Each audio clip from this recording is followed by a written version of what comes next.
Hello, 7th Standard, Subject English Grammar, Assignment 32, Adverb Clauses 3, Exercise 1. So, this one is our assignment 32, Adverb Clauses 3.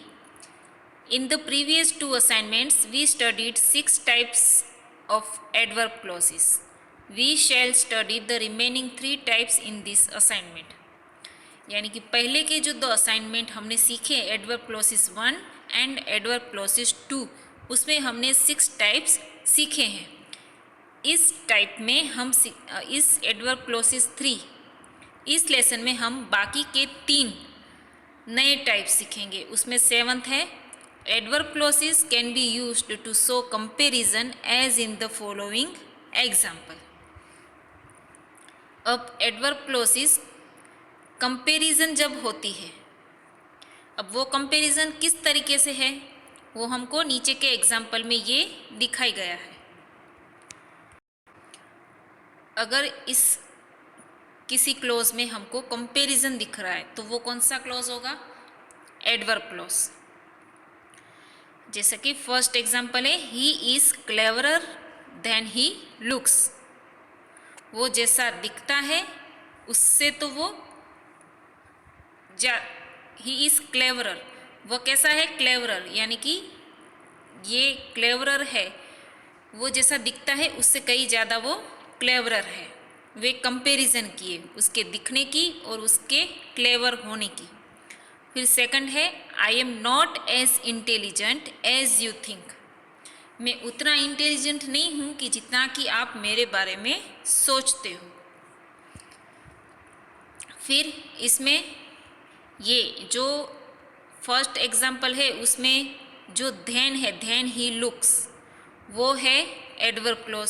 फिर इधर as से start हो रहा है, as intelligent as you think, तो ये comparison वाला एडवर्ब क्लॉज है.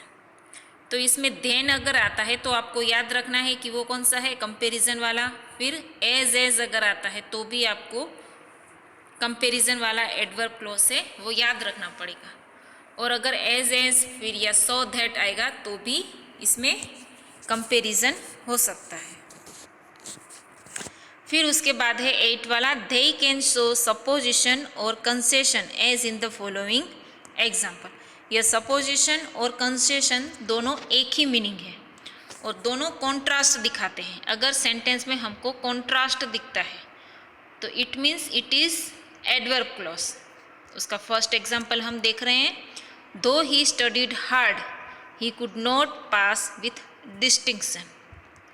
हालांकि उसने हार्ड स्टडी की, सख्त मेहनत की थी, पर फिर भी वो डिस्टिंक्शन से पास हुआ नहीं. फिर सेकंड है अल्दो दे आर ब्रदर्स. हालांकि वे ब्रदर्स हैं. They hate each other. हालांकि वह ब्रदर्स हैं पर दोनों ही एक दूसरे से हेट करते हैं यानी कि नफरत करते हैं. फिर 9 वाला है. अब 8 में जो एडवर्ब क्लॉज है वो कहाँ से स्टार्ट हो रहा है? वो हो रहा है इधर दो से, दो ही स्टडीड हार्ड. फिर इधर अल्दो से, अल्दो दे आर ब्रदर्स. अब ये दो और अल्दो अगर आता है तो वो सपोजिशन यानी कि कॉन्सेशन, दोनों में से कोई एक टाइप का एडवर्ब क्लॉज रहेगा. फिर 9 है they so condition as in the following examples. अब ये 9 वाले में एडवर्ब क्लॉज की जिसमें कंडीशन दिखाई दे तो वो होगा एडवर्ब क्लॉज ऑफ कंडीशन. अब उसमें फर्स्ट एग्जाम्पल दिया है if the trains run on time. अगर ट्रेन जो है वो टाइम पर चलेगी तो I shall go to office. ऐसे जो, अगर, मगर, ऐसा वैसा, अगर ऐसा है तो वैसा है, इस तरीके का अगर कंडीशन दिख रही है अगर मगर वाली तो हम याद रखेंगे कि वो एडवर्ब क्लॉज कंडीशन वाला है. फिर सेकंड है I shall give it to you provided you use it properly. मैंने तुमको ये दिया है ये प्रोवाइड किया है, तो तुम उसको सही से यूज़ करो। Unless you pay the fine I shall not let you go. Unless यानी कि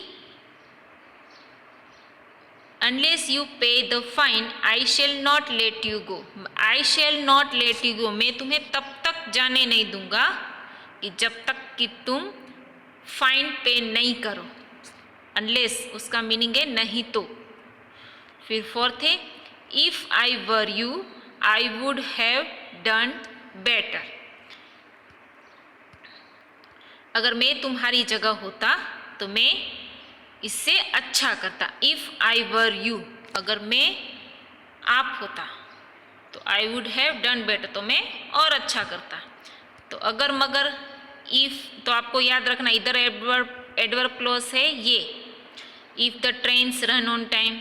फिर I shall give it to you provided you use it properly. इधर कौन सा है, इधर I shall give it to you. फिर इधर अनलेस वाला, unless you pay the fine, unless के कारण। फिर इधर वापिस से इफ आया, तो इधर तक ये एडवर्ब क्लॉज है।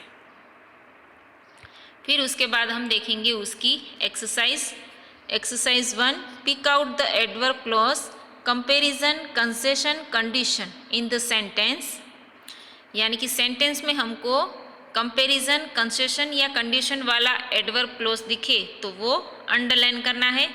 Tell the kind of each clauses, और वो कौन से टाइप का क्लॉज है, कंपैरिजन वाला है, कंसेशन वाला है कि कंडीशन वाला है, वो भी हमको बताना है। And point out the verb in the main clause which it modifies. और हमको ये भी बताना है, वो वर्ब भी बताना है कि जिसको वो मॉडिफाई करता है। जैसे कि फर्स्ट एग्जांपल दिया है, stand where you are if you value your life. अब देखो, stand where you are if you value your life. अब देखो इसमें कौन सा है, इफ़। तो इफ़ कब यूज़ होता है, इफ़ अगर देखो इधर इफ़ अगर कहीं पे आता है इट मीन्स, तो वो कौन सा है, कंडीशन। ये देखो इधर है ना इफ़ वाला, तो वो कौन सा है, टाइप कंडीशन वाला है।